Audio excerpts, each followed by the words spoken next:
a celebrar el cumpleaños de un integrante de Sucedió en el Perú.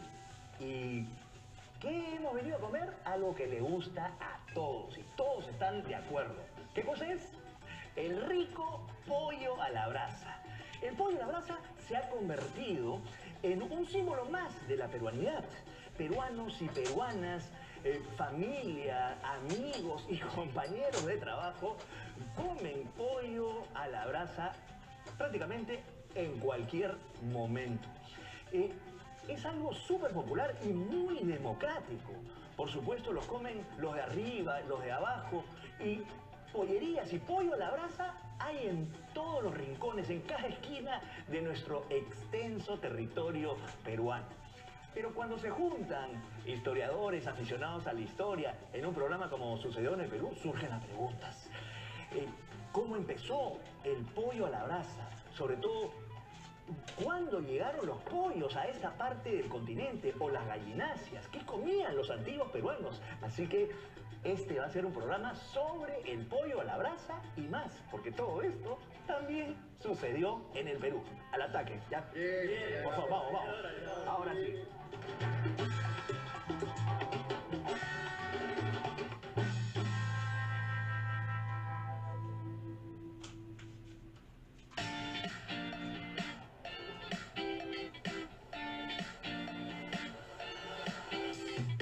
Para tener solo una idea de la importancia del consumo de pollo a la brasa en el Perú, podríamos decir que el año 2004, hace más de 20 años, fue declarado Patrimonio Cultural de la Nación.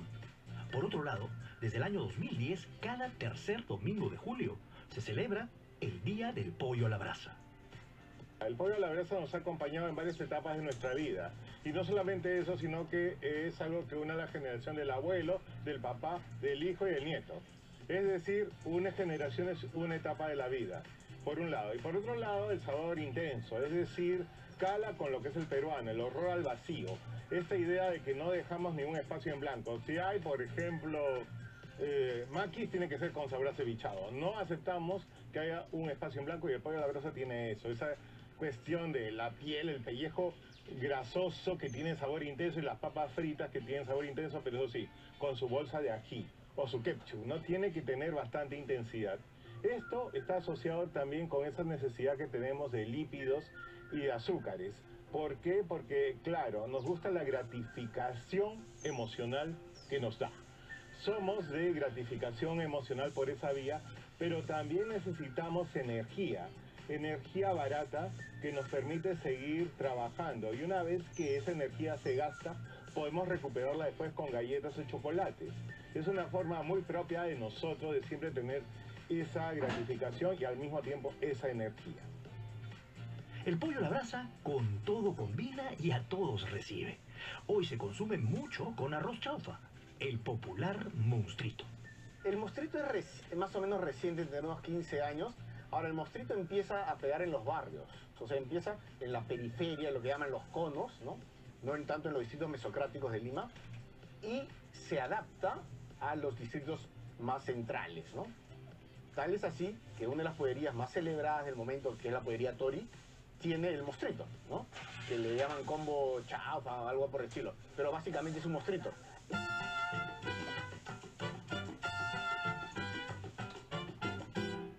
El pollo a la brasa lo que tiene es que acepta una serie de combinaciones como somos los peruanos. La verdadera mistura es esa, que podemos combinar muchas cosas. El arroz, que es eterno y que tiene con excedencias china, combina muy bien con el pollo a la brasa. Pero sobre todo la idea de las salsas también. Como dijimos al inicio, el pollo a la brasa no hace diferencias. Es un plato que se adapta a todos los bolsillos. El pollo a la brasa es democrático, es decir, en toda clase social vas a encontrar una pollería. Es interesantísimo porque encuentras una pollería en una zona residencial, de ahí vas avanzando en distintos distritos y sigues encontrando una pollería que cambia su decoración. Es decir, deja de ser ficha y pasa a ser más popular, otro tipo de decoración, pero el sabor sigue siendo el mismo.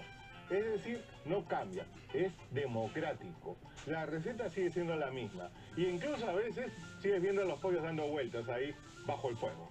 Tal vez en algunas será con leña, en otras será con carbón, pero sigues viendo ahí la estética del pollo dando vueltas. Entonces es democrático porque es para todos. Es el plato bandera distintivo del Perú, respecto superior incluso que el ceviche. Ahora, el ceviche puede ser un poco más identitario, ¿ah? Porque siempre está el debate que si el ceviche de tal sitio, y los peruanos tenemos un nacionalismo ahí con el ceviche. Pero el pollo a la brasa se consume masivamente en todos los sectores, ¿ya? Sectores A, B, C, D. A diferencia del ceviche, supera la barrera del clima. El ceviche normalmente la gente lo consume en verano, cuando hay calorcito, un ceviche, ¿no? El pollo a la brasa no, se consume, bueno, yo vivo en la costa, pero hago visitas por distintos lados. Básicamente en el Perú tenemos dos estaciones, invierno y verano, ¿no? Primavera, otoño, como que pasan más discretos. Pero el pollo a la brasa se consume todo el año. También supera la barrera del horario. El ceviche, normalmente la gente tenemos la cultura de no comer ceviche de noche, poco.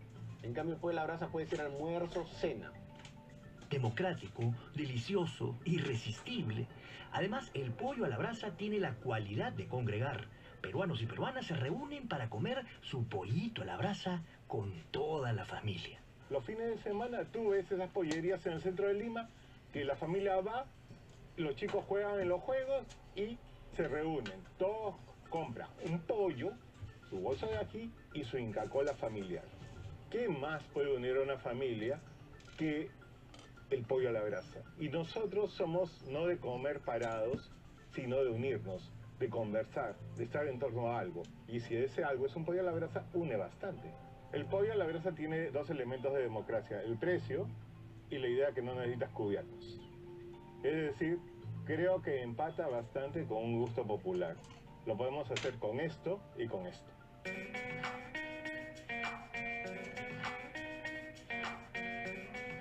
Y para la inmensa cantidad de peruanos que viven en el extranjero, comerse un pollo a la brasa es como acercarse al Perú, como tener un pedazo de su patria en su corazón y en su barriga.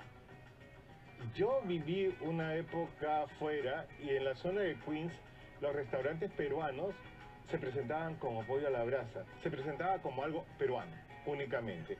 Y eso me llamaba la atención porque no estoy seguro si sea así, pero era la identidad peruana. Y claro, pollería peruana, pollo a la brasa peruana, y realmente marcaba una identidad. Y tú veías a la comunidad peruana reunida en torno al pollo a la brasa más que cualquier otra comida. Eso me parece interesante porque indica una modernidad peruana. No necesariamente una comida criolla que era difícil de conseguir afuera por los ingredientes, más no así el pollo a la brasa, que empataba bien con la idea de todas las sangres que se reunían fuera del Perú. Entonces no era necesariamente comida limeña o criolla, sino comida que pertenecía a todos. Por si faltara algo, el pollo a la brasa se consume en todas las regiones. Se vende en todo el país, en todas las regiones, y hasta se adapta, ¿no? Yo lo he comido en algunos sitios con plátano frito en lugar de papa frita con su maduro. Date cuenta, Omar, lo que más abren en este país de emprendimiento son pollerías, chifas y peluquerías. Salones de belleza, barberías, un sector enorme. Camina por cualquier cuadra de un barrio comercial y vas a encontrar siempre esos tres elementos: chifas, pollerías y peluquerías.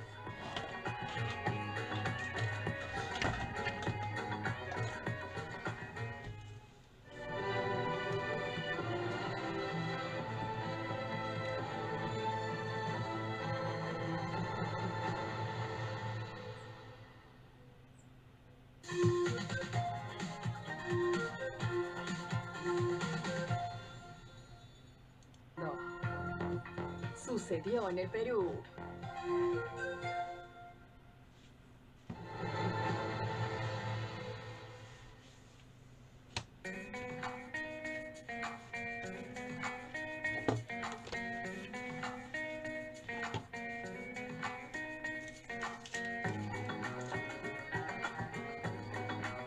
Antes de hablar del pollo a la brasa, vayamos a los orígenes del ave.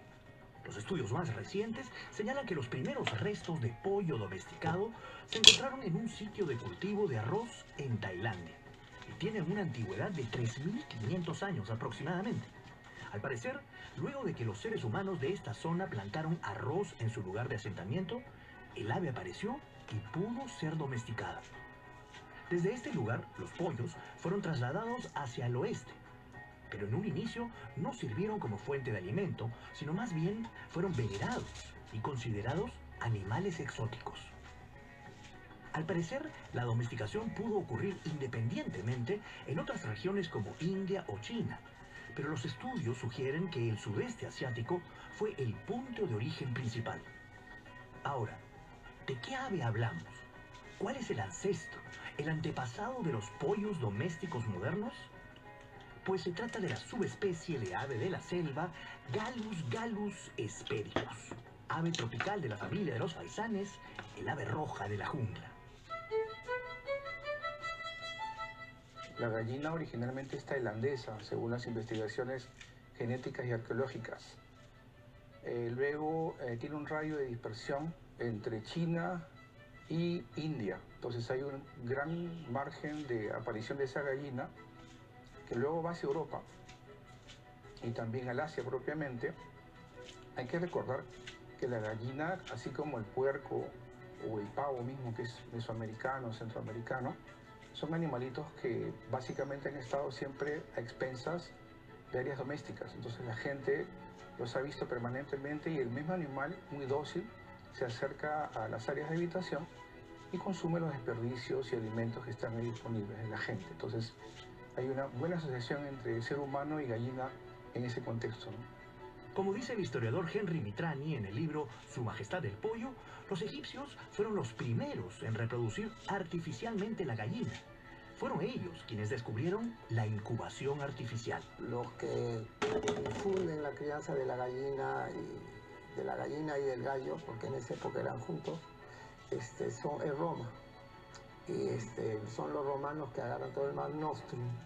Y la gallina había sido domesticada en la India y ahí había pasado a China y después había terminado por Egipto, que son los grandes criadores, y Egipto llega a ser conquistado por los romanos y los romanos lo reparten por todo su imperio. Bueno, los romanos en todas sus provincias, en todas las tierras conquistadas, fomentan la crianza y llevan esa ave tan especial que es la gallina y el gallo. Y también el caballo, por supuesto, y el cerdo, ¿no? En España se consumía mucho cerdo. Ahora, antes de contarles acerca de la llegada de la gallina al Nuevo Mundo, es decir, a América y al Perú, podríamos preguntarnos, ¿existió algo parecido a la gallina o al pollo en nuestro territorio? La respuesta es sí. Existe una gallina prehispánica que en realidad es el género Gallinacia, pero no se inserta dentro de la gallina doméstica que como ahora se cocina o se conoce actualmente en el país. Entonces, hay algunas variedades de galináceas, generalmente estacionadas o relacionadas con el norte del país, antes no había país, ¿no es cierto?, que son de área tropical. Entonces, esas galináceas, así se llaman, están presentes no solamente en Perú, también en la parte norte de Sudamérica, y parece ser que han constituido de alguna forma un stock alimenticio para la gente en época prehispánica. Por lo menos se conoce de galináceas consumidas probablemente desde hace más o menos unos 3.000 años. Particularmente en culturas como la vicús, la moche, la lambayeque, la chimú también. Entonces, es una variedad de gallina, entre comillas, que ha sido consumida hace mucho tiempo, pero que no es propiamente la gallina actual, ¿no? De esas gallináceas no existen restos materiales como huesos. Lo que sí existen son bellas piezas de cerámica que las encontramos en el Museo de Pueblo Libre. Probablemente la vicús es la más relevante por el volumen que tiene y sus características, ¿no? La forma de patas literalmente son muy similares a las actuales, ¿no? Son animales que pues no pueden volar, ¿no? Se encuentran en una posición de desplazamiento rápido y después seguramente más lento por efecto de la domesticación. Y además algo muy interesante y relevante es la cresta, ¿no? La cresta de las gallinas no la tienen muchos animales, entonces según lo que se conoce, esa cresta es producto de una mutación genética, en parte vinculada a la domesticación.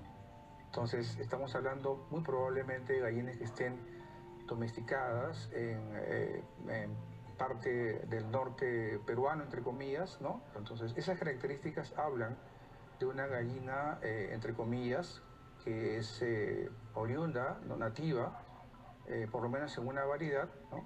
Que ha estado aquí y ha participado de estas sociedades y probablemente ha sido objeto de ritual y también de consumo, con mucha posibilidad, ¿no? Además de la gallina de la cultura Vicús, en el Museo de Pueblo Libre encontramos otras piezas de cerámica de aves que existieron en el antiguo Perú. Hemos hecho una pequeña selección de material para que ustedes vean que la gente comía lo que era disponible y que estaba en el stock. Incluso en la colonia se dice que la carne ¿cómo se llama?, de pelícano es magra y tiene mal sabor, pero la han comido también. Entonces es importante recordar eso, o sea, antes han habido aquí diferentes tipos de expectativas frente a la comida y han habido siempre buenos pobres, se puede decir, ¿no? Henry, para mí es un placer que nos acompañes en este recorrido porque primero nos conocemos hace mucho tiempo y segundo porque eres un cúmulo de historias y sobre todo historias que hacen nuestra cultura y además eres un buen comensal. Entonces, partamos por decir que la gallina en verdad empezó con la llegada de los españoles a este lado del continente, pero las aves no eran ajenas para el mundo prehispánico y se comían las aves. ¿Qué podemos hablar acerca de las aves en el mundo prehispánico? Bueno, comenzando por el pavo, que es canadiense, domesticado y que lo comemos en Navidad ahora en todo el Perú, pero es domesticado en el norte de América. Después tenemos el pato de chacra, que es el pato criollo, es el cuy con plumas.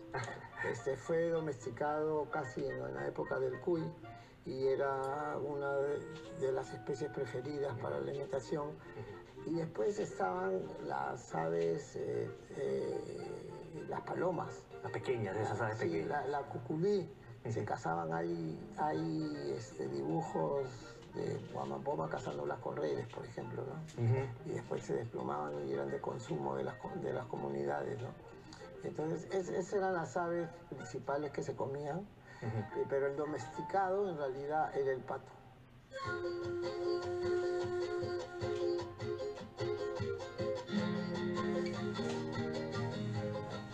Se dice que el primer animal que puso una pata en el continente americano fue la gallina. Esto respondía, entre otras cosas, a que ocupaba poco espacio, ya que su alimentación no era complicada. Vinieron en el segundo viaje de Colón, aunque ya en el primero se consumieron como alimento de los marinos. En el segundo viaje de Colón ya traen gallinas y gallos y se difunden en Dominica, en la isla dominicana y en Cuba. Es así que el sancochado cubano es uno de los platos preferidos en Cuba, en Santo Domingo también, en todo lo que son las Antillas, y ahí las comienzan a alimentar con maíz. Y es tan importante que después ya cuando van a tierra firme en México, hay en 1520 una carta que le manda Hernán Cortés a Carlos I en ese entonces y Carlos V posteriormente, en el cual le dice que tiene 1500 gallinas como símbolo de riqueza. De riqueza, claro. ¿Por qué?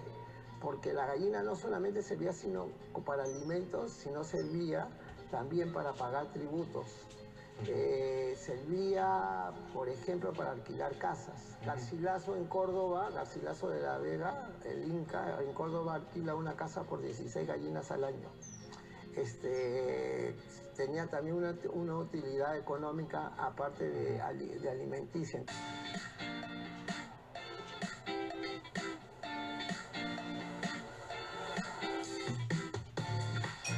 En estos momentos estamos en el Fondo Bibliográfico de Estudios Históricos y Arqueológicos. En él se encuentra la unidad de archivo. En la unidad de archivo del Museo Nacional de Arqueología, Antropología e Historia del Perú, que conserva 26 colecciones documentales con materiales desde el siglo XVI. Y lo que se va a mostrar son dos documentos donde los indios pagan tributos, incluyendo gallinas. Los nativos americanos, y en este caso peruanos, tenían que pagar tributos a la corona. Se pagaba en dinero y en especies, y una cantidad de las especies son las gallinas. La primera referencia de la llegada de gallinas al territorio que hoy es el Perú data del año 1533. O sea, los españoles habían llegado en 1532 y en junio de 1533, en el mismo Cajamarca, con Atahualpa aún preso, ya encontramos un documento que dice lo siguiente. Melchor Verdugo, estante en Nueva Castilla, se obliga a pagar a Juan de Asensio, clérigo, 2.000 pesos de oro por un caballo ensillado y enfrenado, un indio de Nicaragua esclavo, una india herrada en la cara y 24 gallinas. Ahí hay una escritura pública, la única de del momento tan temprano de la conquista del Perú, donde se señala el intercambio de 2 esclavos, un caballo, por 2 pares, o sea, 24 gallinas, por un precio bastante exorbitante, que se está hablando de 2.000 ducados de oro, ¿no? De buena ley. Incluye la frase que se señala que se va a pagar esta escritura, este precio, cuando se haga la siguiente fundición de oro, ¿no? Entonces es temprano ese documento, estamos hablando pues que recién cayó Atahualpa y están descubriendo y acumulando el material, los metales preciosos para los repartos de los conquistadores.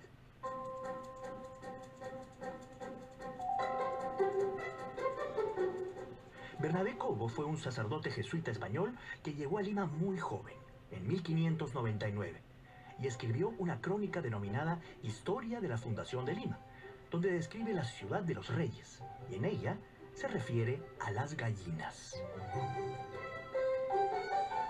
Lima solo tenía 2 cuadras construidas y de casa de quincha, todavía no es la Lima así virreinal, pero lo que él observa es que en todas las casas tenían 2 cosas, tenían corrales de gallinas y tenían huertas.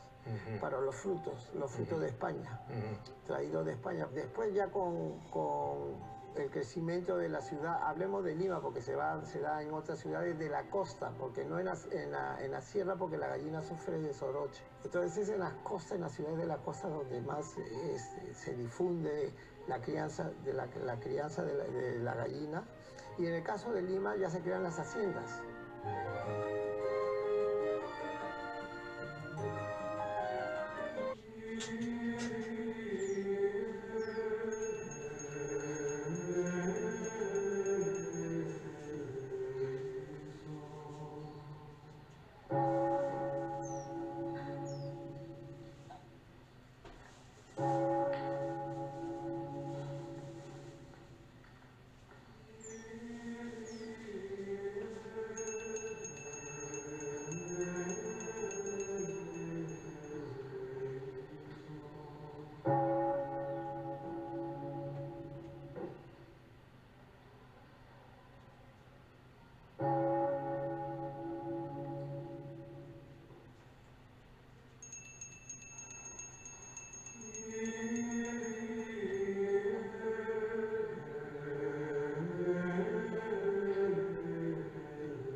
El consumo de aves como pollo, gallinas, patos, pavos, pichones era bastante extendido, la verdad, durante el virreinato.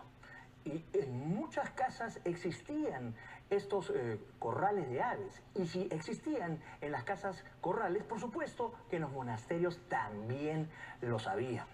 El historiador Eduardo Darjan Chamot ha encontrado que en 1718 el monasterio del Prado consumió 1.047 gallinas y 62 pollos para auxiliar en la salud de las monjas, criadas y esclavas.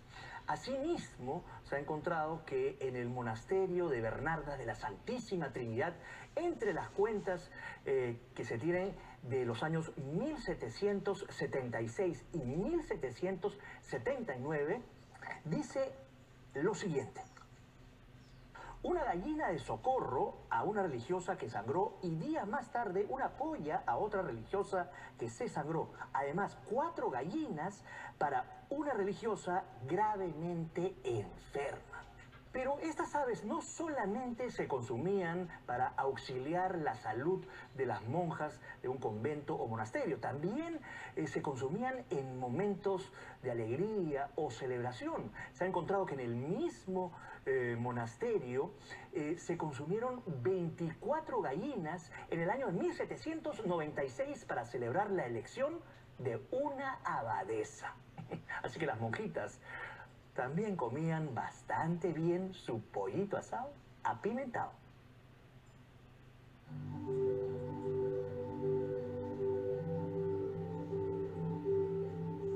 La gallina ha tenido una función no solamente medicinal. Por ejemplo, aquí no le han pasado el huevo de niño, ¿no? Es una costumbre ancestral que incluso está localizada en partes del Asia y se ha transmitido hacia aquí, ¿no? En el África, por ejemplo, también está presente, ¿no?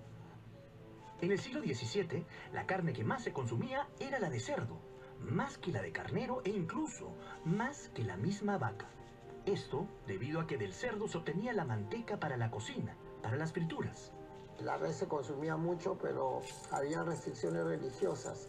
Por ejemplo, solo los martes y sábados se podía comer carne de res, que eran las carnes más finas, que era el lomo, etc.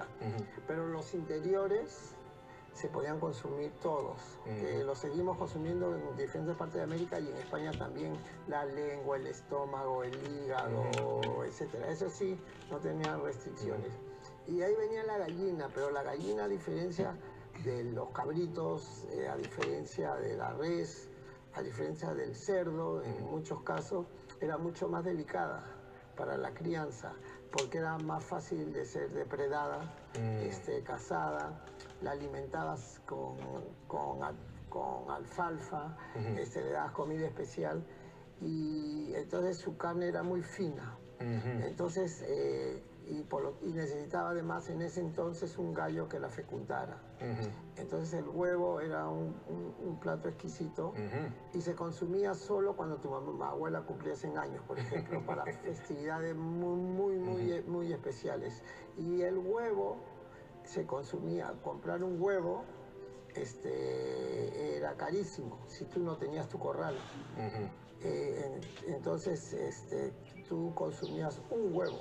Comprabas un huevo, te lo vendían por unidad, y por eso de ahí viene la frase vale huevo de plata, por lo caro que era.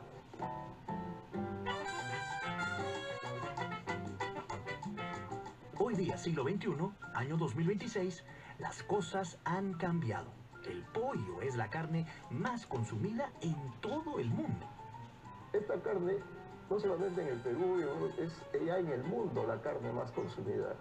Hasta hace 5 años era el cerdo, por la cantidad de cerdo que se consume pues, en diferentes países, Alemania, México, ¿no? Entonces, acá en el Perú el cerdo es un consumo muy bajo. En época colonial, la gallina costaba el doble que el pato, e incluso más que el pavo. Como dice el historiador Henry Mitrani, recién desde la época de Leguía y debido a la influencia norteamericana, los peruanos comemos pavo en Navidad. En el siglo XX se produjo una gran revolución genética. Justamente a mediados de la década de 1920, en tiempos de Leguía, se comenzó a experimentar con la gallina. Se crearon razas distintas, unas para ser comidas y otras solo como ponedoras de huevos. Gracias a esa revolución genética, se produjeron artificialmente miles de gallos y gallinas. Y en 1938 se fundó la APA, Asociación Peruana de Avicultura, organismo encargado de representar al sector avícola.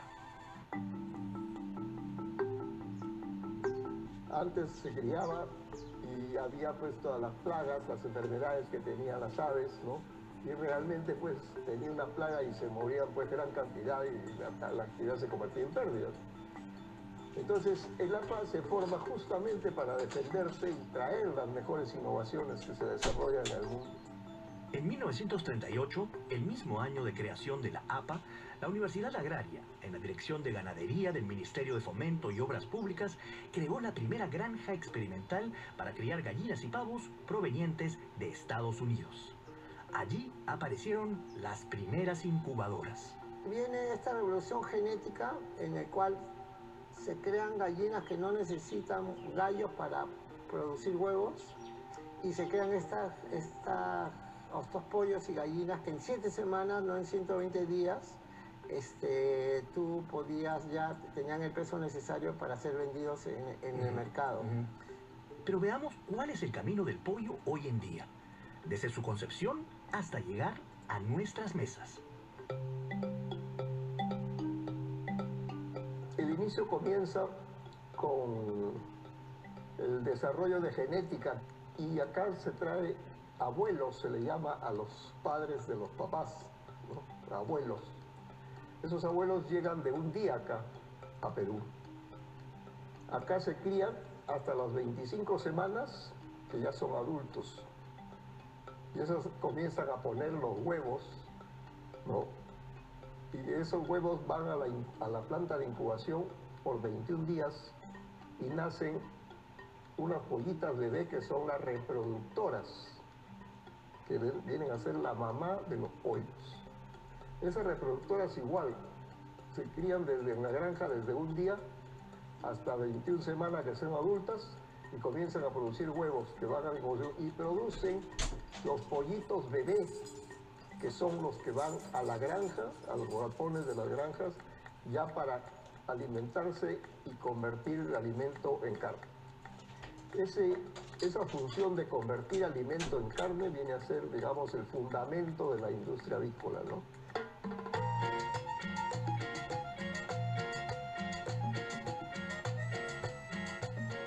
Si queremos encontrar la partida de nacimiento del pollo a la brasa, tenemos que salir de Lima, específicamente hasta Santa Clara, distrito de Ate. Y aquí se encuentra el restaurante La Granja Azul, donde nació nuestro riquísimo pollo a la brasa.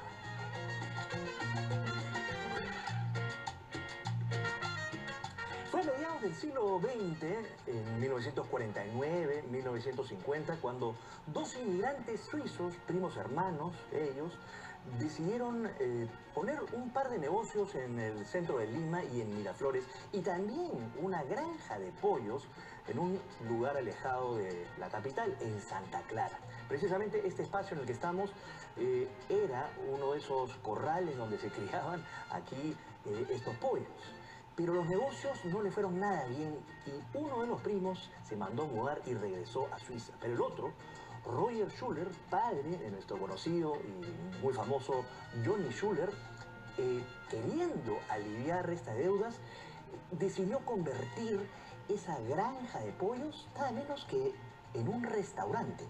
Una gratísima idea de negocio. Y así nació nuestro pollo a la brasa.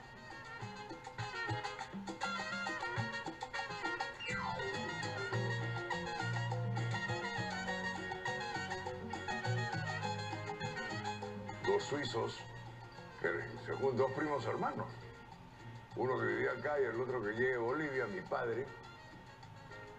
Y deciden poner un negocio de pollos y todo esto eran corrales. Donde estamos, todo esto eran corrales, para abajo todo eran corrales.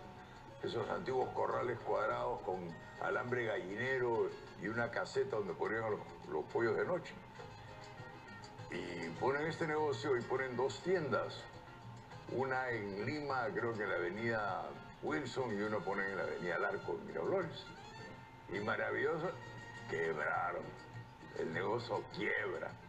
Y tenía pues un montón de pollos y un montón de deudas. El primo hermano le dice, flaco, chao, y se mandó a mudar para Suiza. Y lo dejó a mi papá con todo, con todo. Las deudas, todo, quebrado.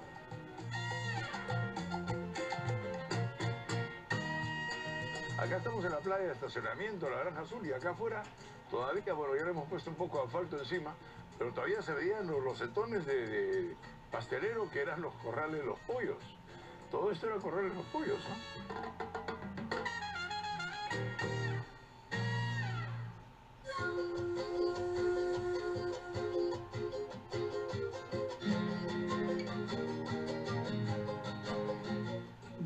la quiebra y poner la sensacional idea de ubicar una pollería en ese lugar, no bastaba con eso. Faltaba lo más importante, que era atraer a la gente. Y se le ocurrió una brillante idea: ponerse con un cartel al costado de la carretera central con una propuesta de venta única y singular. Todos los pollos que pueda comer por 5 soles. Y eso realmente hizo que la gente fuera al restaurante. Todos los pollos que puedas comer por 5 soles, hasta el día de hoy, es el gancho de ese restaurante. Claro que los 5 soles quedaron en el olvido.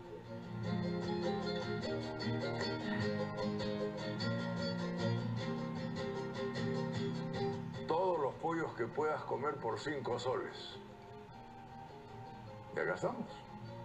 75 años después, todavía puedes comer todos los pollos que quieras, pero ya no por 5 soles, ¿no? Pero sí, puso allá en esa zona de la granja de su casa, en la terraza, 3 mesas, 4 mesas, nos botó a nosotros al segundo piso, puso una parrillita por ahí y empezó a servir el pollo. Y la historia se creó. El 5 de febrero de 1950 se sirvió en el Perú el primer restaurante que sirvió un pollo a la brasa, la Granja Azul.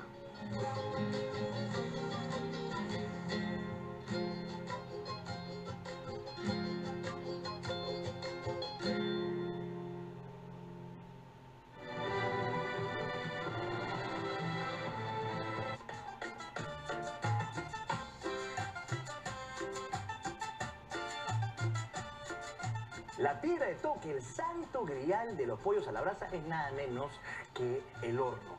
Este horno que permite cocinar muchos pollos a la vez y en menor tiempo, y que le da ese sabor característico a nuestro pollo a la brasa, que es distinto a otras formas de cocinar el pollo.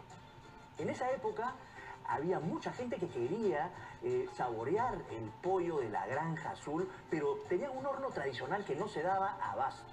Así que a Roger Schuller se le ocurrió contactar a un paisano suyo, un ingeniero mecánico de nombre Franz Ulrich, quien diseñó precisamente este horno, una especie de horno rotatorio que permitía cocinar varios pollos a la vez, un horno a carbón. Cualquiera que quiere poner una pollería hoy en día está prácticamente obligado a utilizar este tipo de mecanismo en su pollería. Un horno que nació hace 75 años y que se usa desde esa época aquí mismo, en la Granja Azul. ¡Qué rico huele!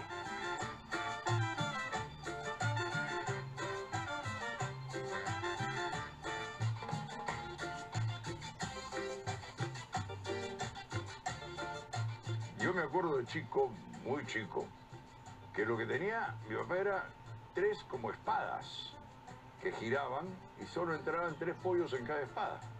Entonces no tenías la oportunidad de cocinar mucho, ¿no? Daban 3 pollitos, 9 pollos, y si tenías pues un montón de gente acá, no había cómo cocinar para más. Él tenía un íntimo amigo suyo que tenía un taller, otro suizo, que tenía un taller de metalmecánica en La Victoria. Entonces se ponen acá a dibujar en la casa. Oye, ¿cómo hacemos? Tenemos que poner un rosticero. Y diseñan este planetario que el aparato da vuelta para un lado, pero cada espiedo da vuelta para el otro lado. Y lo diseñaron y lo pusieron, y ahí todavía están los originales. O sea, uno de los espiedos esos es el original de esa época, de 1950. Bacán. Eso fue lo que habilitó o posibilitó que cuando empezó a llegar mucha gente, tenían la posibilidad de cocinar para más gente, ¿no?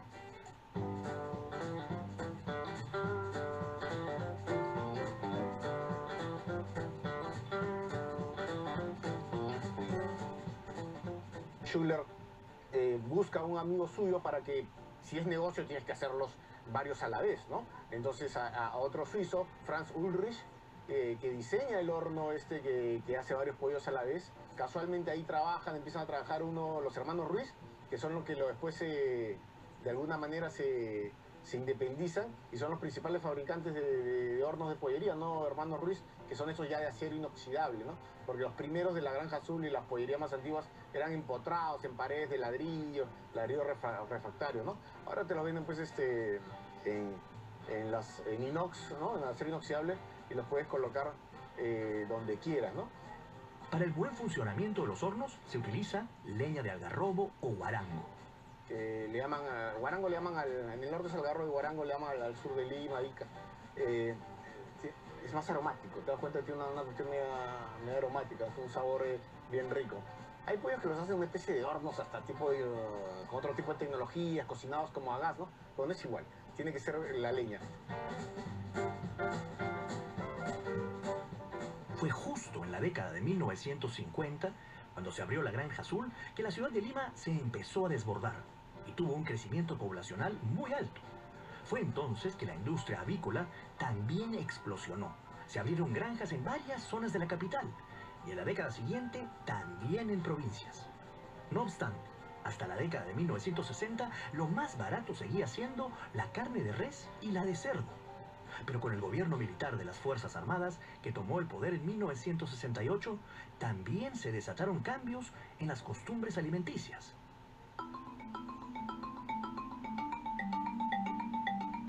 Velasco es una historia increíble porque a Velasco podríamos agradecerle el hecho de que consumamos tanto pollo. ¿Y cómo así? ¿Cuál es esa historia? Lo que pasa es que comienza a expropiar empresas americanas y los americanos le comienzan a cerrar el mercado. Y en el Ministerio de Economía y se dan cuenta de que una gran cantidad de dólares salía para importar esa carne de res de Argentina. Y aceites también, el aceite de oliva. Entonces deciden dar una ley que se llama la ley del vacuno, en que a partir de ahora, después de siglos, a partir de ahora, 15 días al mes iba a comer carne de res y 15 días al mes nada. Y como el pollo de engorde lo tenías a 7 semanas, mucha gente comenzó a poner sus granjas. Era un negocio inmediato y el banco te pagaba te prestaba inmediatamente y tú lo devolvías inmediatamente porque estaba garantizado, claro. Porque esos 15 días todos tenían que comer proteínas en Lima. Entonces comienzan a aparecer estas granjas que tú acabas de contar y así va creciendo esta industria. Y porque ya comienzan a hacer ya granjas de 100.000, 200.000, entonces se consumía cada vez más, el negocio se va volviendo un monstruo, va arrimando a la carne res. Cada vez que regresaba a los 15 días la carne res, ya la gente era más barato porque como iba produciendo tanto, se abarataba la carne, claro. Entonces ya ibas dejando de comer carne res y ibas reemplazándola por la carne de este pollo industrial o gallina industrial y por estas gallinas ponedoras. Esa gallina que durante 3 siglos había sido lo más exquisito y lo más caro, claro que sí. lo va desplazando y se va volviendo lo más barato, a pesar de que se vendía 15 días carne, prefieres comprar la gallina porque era baratísimo, porque comienzan a producir miles. Luego de la Granja Azul se empezaron a abrir pollerías, primero en Lima y luego a lo largo de todo el país, en un proceso que no ha parado hasta el día de hoy, que existen más de 13.000 pollerías en todo el Perú. A partir de ahora mencionaremos algunas de las más emblemáticas que se abrieron en Lima. En 1957 se abrió la pollería El Rancho, en la avenida Benavides, en Miraflores. Y en 1966 se inauguró la pollería La Caravana, en el distrito de Pueblo Libre. Años antes, en 1961, se abrió El Pollón. Mira, El Pollón empieza en los años 60, en La Victoria. Es bien antiguo. En los años 60 en La Victoria. Después se muda a la avenida El Ejército, o Pérez Alandívar, como se llama ahora, en Salaberry, en el cruce, ¿no? Donde está el Chifa Mi Amigo y hay un grifo. Ya, y después pasa al actual local, que actual entre comillas porque ya se acabó. Van a hacer un edificio ahí residencial. Entonces, digamos, se cambió 3 veces, probablemente lo veamos en otro lado, pero el Pollón ha sido una de mis favoritas, porque tiene el gusto condimentado. En la década de 1970 se empezaron a abrir pollerías en distritos mesocráticos. Hay otras pollerías que su gusto es más suave, por ejemplo el Dragón de Lince, que es antigua, y Pollos Hilton, también de Lince, que es otra antigua, que tiene un gusto a canela china y su sabor es un dorado más clarito. Digamos, es soportable para un paladar no acostumbrado a lo muy intenso, ¿no? Se nota la canela china, ¿no?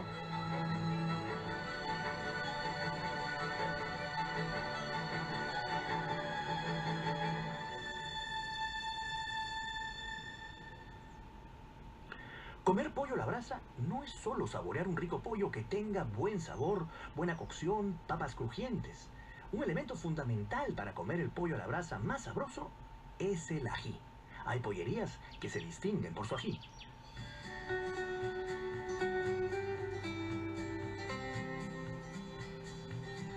Cada pollería tiene su ají. Por ejemplo, es muy distintivo el ají de la pollería del Callao, que es una de las más antiguas, que se salió el pollo, en Chucuito. La gente va solo por el ají. Personalmente tiene un toque amargo extraño, que después pasa, un ligero amargor. Pero la gente lo reconoce donde sea. Estoy seguro que hay un chalaco en cualquier parte del mundo te va a decir, este es el ají y se salió el pollo. También en la década de 1970 se empezaron a abrir pollerías en el centro de Lima.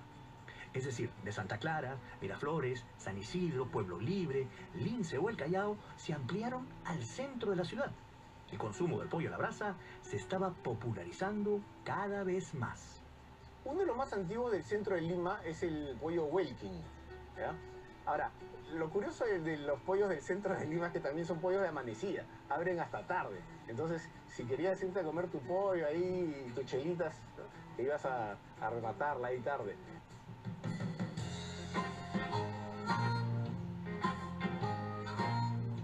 A fines de la década de 1970 y a lo largo de la siguiente, se inauguraron pollerías que, visto hoy en perspectiva, le dieron un renovado impulso al consumo de pollo a la brasa en Lima. Entre ellas, podemos mencionar a Norquis, Rocky's, Don Tito o Pardo's Chicken. Una que se instaló en el sector, digamos, más, no tan mesocrático, sí, para arriba, es Pardo's Chicken, ¿no? Pardo's Chicken yo diría que es una de las que es aceptada y se empieza a engarzar en la cultura de los malls. Todos los food courts tienen su Pardo's Chicken, ¿no? Pardo, como modelo de negocio, hizo eso bien, ¿no? Y una que apuntaba a hacer eso, pero se cae, pero es una marca muy recordada de mi generación, yo nací en el año 79, ese Mediterráneo, que era Mediterráneo Chicken, ¿no? Después hay otras que han salido con los Hikari también, es otra recordada en San Miguel.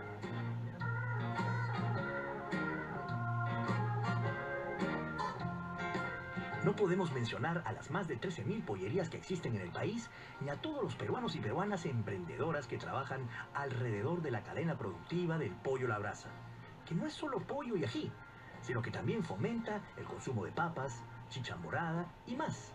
Además, añadir que el pollo a la brasa es el alimento más consumido en el sector de comida rápida en el Perú, incluso más que el chifa y que la propia hamburguesa.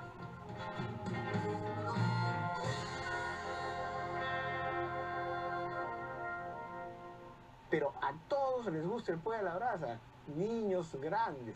Entonces está inscrito en el paladar de los peruanos desde nuestra más tierna infancia. Desde que empezamos a masticar sólidos, a los niños se les pone su pollito, se lo pica y chiquito se puede a la brasa. Entonces está en el ADN de los peruanos desde muy pequeñitos, está en los barrios, en los distritos aristocráticos, está en los food court de los centros comerciales.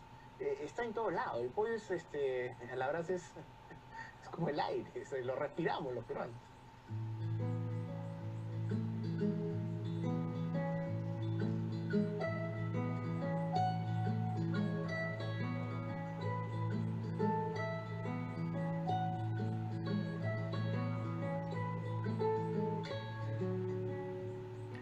Para que se den cuenta de la magnitud, de la importancia y popularidad del pollo a la brasa, nos vamos con algunas cifras. Según el Midagri, que es el Ministerio de Agricultura, el año 2024 se produjeron 817.5 millones de pollo.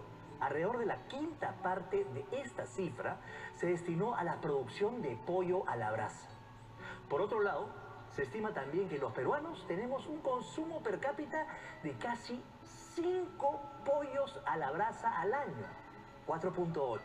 Es decir, casi 13 kilos de pollo a la brasa al año. Increíble.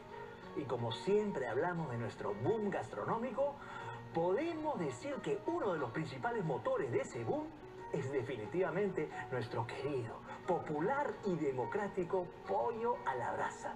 Nos vemos en la próxima. Ya está saliendo el pollo.